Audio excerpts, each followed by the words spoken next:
Okay, welcome to the first of two videos focusing on macroeconomic analysis and building chains of reasoning to get those analysis marks in the A-level. These two videos focus on unemployment and in particular thinking about the types of policies that might be used to bring down the unemployment rate in the UK still further. Here's the context for the UK. The rate of unemployment, of course, surged in the wake of the financial crisis in 2009-2010. Peaking at just over 8% of the labour force. Since then, in recent times, the rate has fallen. Latest figure I have is that unemployment in the UK is just at 4.1%. So I suppose the issue here is whether the UK economy can get even further down this chart. Can we get close to full employment? And the question is, explain two demand-side policies that might be used to reduce unemployment. In these videos, which we've been producing, we're looking at chains of reasoning, how to build a chunky paragraph to get very good analysis marks. So let me start off with this first policy. Demand-side policies focus on maintaining a sufficiently high level of aggregate demand so that the demand for labour remains strong. Make the point clearly that demand-side policies are all about keeping demand for goods and services sufficiently high for enough jobs to be created. Then build your answer. One demand side policy might be, again, go back to the question. One demand side policy might be for the central bank, for example, the Bank of England, or another central bank, the European Central Bank, perhaps to lower their main policy interest rate. And this is known as a monetary stimulus. Build the chain of reasoning.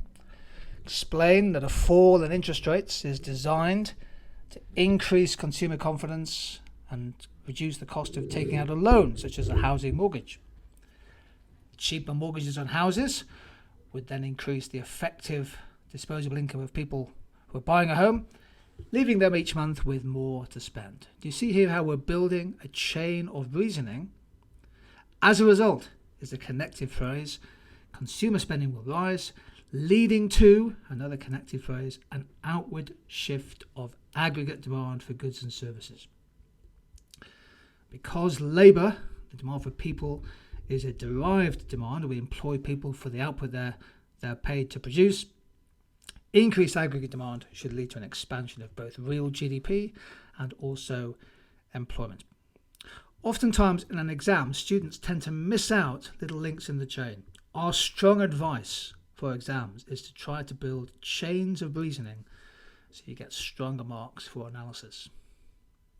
Here's the paragraph put together to give you a feel for the length of paragraph that might be a good one to go for.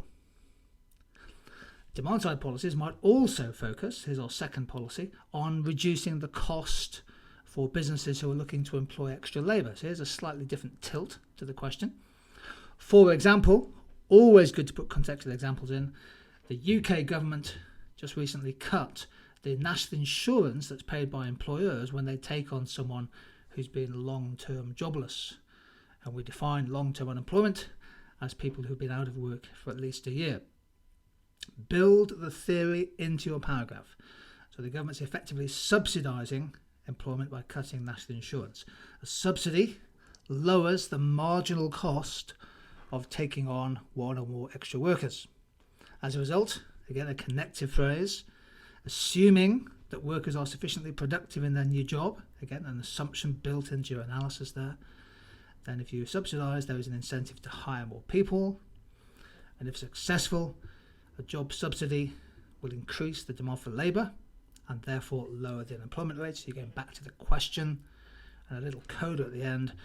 Once these people are in work, there's the additional benefit that the newly employed will have more disposable income to spend on goods and services. Perhaps you want to bring in a bit more Keynesian economics there in terms of their impact on consumer demand.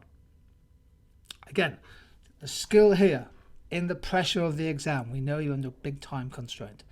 The skill is to just try and build chains of reasoning into your answers. Here's the paragraph en bloc together. National insurance is a knowledge concept you can bring in. Long-term unemployment, marginal cost is a key concept there. Demand for labour, disposable income. We are putting into our paragraph a chain of reasoning as well as relevant A-level economic concepts. And that's how I would approach that question. The analysis comes first, of course. The question could ask you to evaluate the policies, in which case you do the analysis first and then you get cracking with the evaluation. Good analysis opens the door to strong evaluation. Okay, thank you.